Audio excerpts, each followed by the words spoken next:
because we don't want to get ourselves handed back, because that's going to feel like rejection. If we give ourselves and they say, nah, here, that's rejection.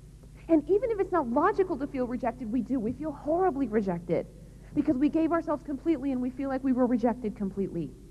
And the thing is, we get so tied up in don't reject me, don't reject me, don't reject me, that we forget to look at, do I want this person? Do I want to spend the rest of my life with this person? Does this person treat me well? Is this person good for me? We run some really significant risks.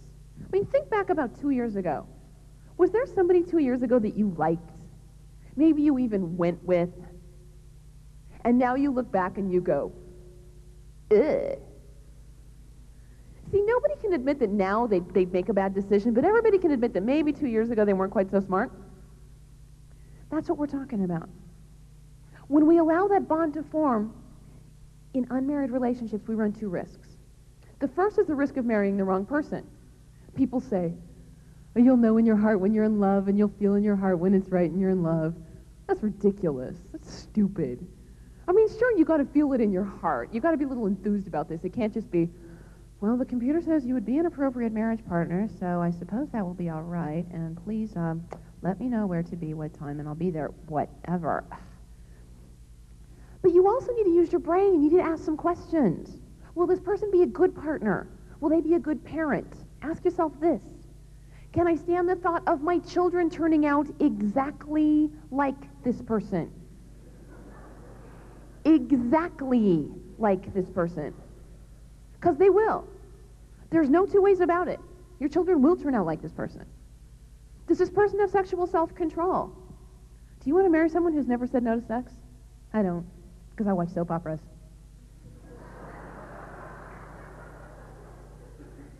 I know what's out there.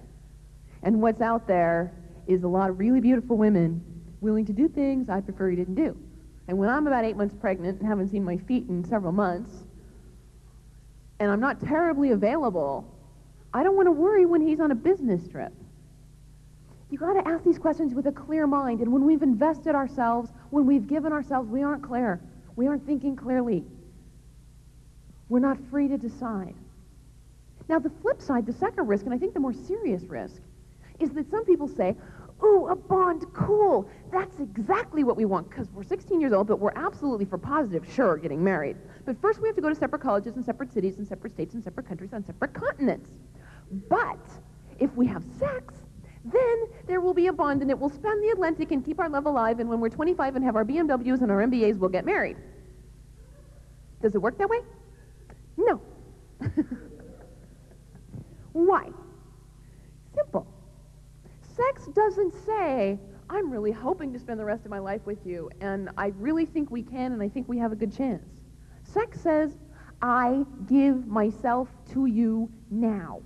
I give myself to you forever now. I am committed to you for life now. I will be there for you from this day forward.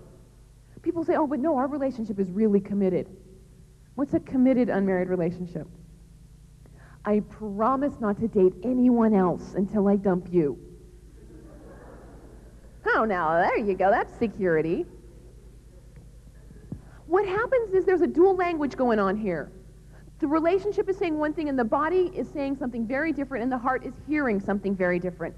The heart is hearing forever. I take you, I give myself to you forever. And you know what it does?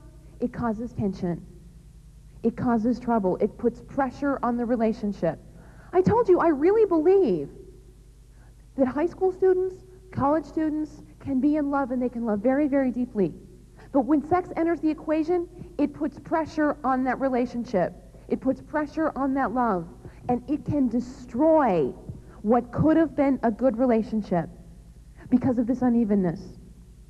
Those of us who work regularly with teenagers can often tell when sexual activity starts in a couple. Not because they get all happy and wonderful, because they start to fight. She's always crying, he's always mad.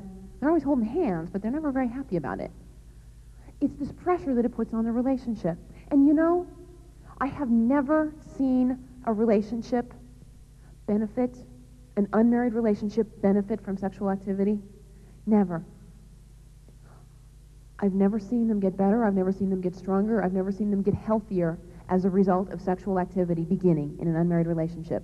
I've seen sexual activity do a lot of damage to relationships, a lot. And I've seen sexual activity break up relationships. And this brings up a whole new question, and I think a very important one. You know that super glue of the heart we talked about? It's real. What happens when that bond breaks? Now, I don't want to downgrade. The pain of any breakup can be considerable. But when you add sex to the equation, it multiplies exponentially. It becomes exponentially more painful. Because what you have is that super glue of the heart ripping apart. Now, I'm sure there's at least one person in this room who has at some point in their life super glued their finger to their thumb. And you had to go to the doctor, and even with all those people in white coats around, it's still stuck. I asked this question once. There's a whole group of guys over in the corner. I think they did it as a class project. Like, yeah, we all did that. Oh, neat. When you rip them apart, parts of your thumb stay on your index finger, and parts of your index finger stay on your thumb. It's the same with this. There has been a real bond that has happened here. And when it rips apart, it doesn't rip clean. Parts of this person stick, and parts of you go. And it's very, very painful. This isn't pain like, oh, it's one of those growing experiences, or, oh, she found out her best friend's talking about her behind her back, or he didn't make the football team. This is a level of pain that you were never meant to experience. This is the emotional equivalent of divorce. And I think there is more pain over this among unmarried people and among married people who are still suffering from this pain in their premarital years than over just about any other single cause. I think it's the root of a lot of other problems. They say the suicide rate is higher for sexually active teenagers. Bulimia most often begins at the breakup of the first sexual relationship.